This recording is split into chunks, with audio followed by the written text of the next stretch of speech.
Hello everybody, welcome back to the channel. This is Tactics FCB and welcome to a preview video actually between Barcelona and Atletico Madrid.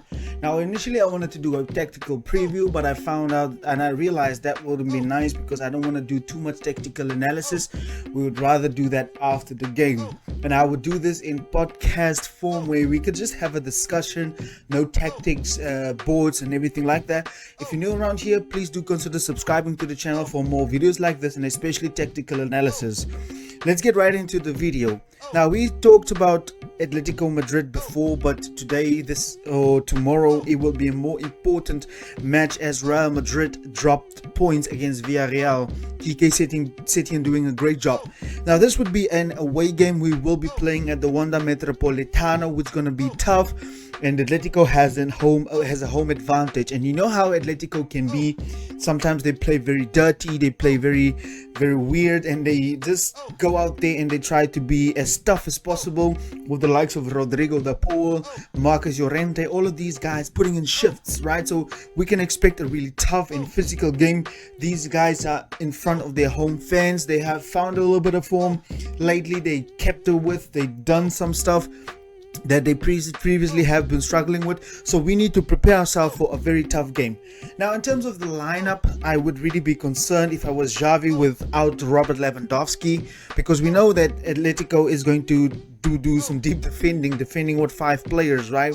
And I would put Memphis on the left if I was Xavi, because Memphis is better than Ansu Fati in the one-on-one situations. He can cause havoc, he has great movement, and Memphis is really just fresh, right? He's a good player. He needs to get in there and put in a shift for Barcelona, keeping him on the left, especially with Alba can come over and overlap with him and just work with him. And Memphis, don't forget, Memphis also has a shot on target in him. Then I would play Ansu Fati through the middle. Ansu Fati is just as good as any number 9, I believe, if he could be there more often. I actually think him playing on the left, it's far more difficult for him as a player, and he made good runs too. You know, sometimes he has one-on-one situations, and I think that he can score those goals, right? And then I would change things a little bit. Play Ferran Torres on the right. You know, Ferran Torres, we've seen that he's very good, can turn anybody inside out. And then him being on the left is just a great situation and a great advantage for Barcelona. And then having somebody like Ousmane Dembele on the bench can just come on and give this game a nice taste to it and a nice different atmosphere and a really just a sensational gear that Barcelona can use him to go up with, right? And then I would actually play Busquets and De Jong together. You know, Atletico is not going to keep the ball, so Barcelona is going to have most of the ball, right? And Busquets is actually somebody that can give you real stability within that midfield, the ball circulation with him and Frenkie de Jong doing the dribbling. So I would give Busquets the nod to actually start over Gavi in this midfield, and I think Busquets is going to do that, and he's going to start, and Xavi is going to play him. Pedri as the number 10, as we also know him. I would just like to see him dribbling a little bit more, you know, getting across and just do a little bit of more dropping work and also penetrate those lines a little bit more. Sometimes Pedri's play can get a little bit stale, passing sideways to the wingers, but penetrative passes, which we haven't seen him do with Robert Lewandowski, right? And then our backline, of course, would be Alba, Araujo, Koundé, and Balde. I would bank on those 4 to start for me in this game because Balde is also good. Alba can give those crosses, right? And like I said, Balde, one-on-one situations, I would start him as a right back, Alba as a left back, Araujo and Koundé in the middle, right? And then we also need to be like really wary of the threat of Joao Felix and Antoine Griezmann. You know, these guys are two number 10s.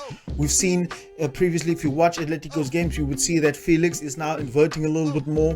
Griezmann is doing the dropping work, penetrating the lines, receiving the ball in between the lines. So these two needs to be kept at bay. They need to be watched out for, right? We know Griezmann has a shot. We know Felix has a shot, right?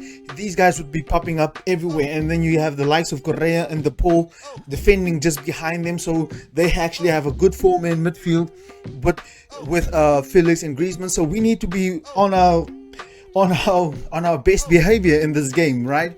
And then we also have the likes of Alvaro Morata and Alvaro Morata. We know him, Griezmann, and Joao Felix. These guys are all circulating their positions, and they also are very fluid in front of the box, right? Changing positions constantly. Sometimes Joao is in the middle, Griezmann is in the middle, Morata goes out onto the wide, and then just changing position, right? Changing positions and possession as well.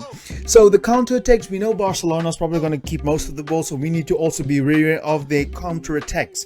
And they have the speed, like I said, with Alvaro Morata and Joao Felix.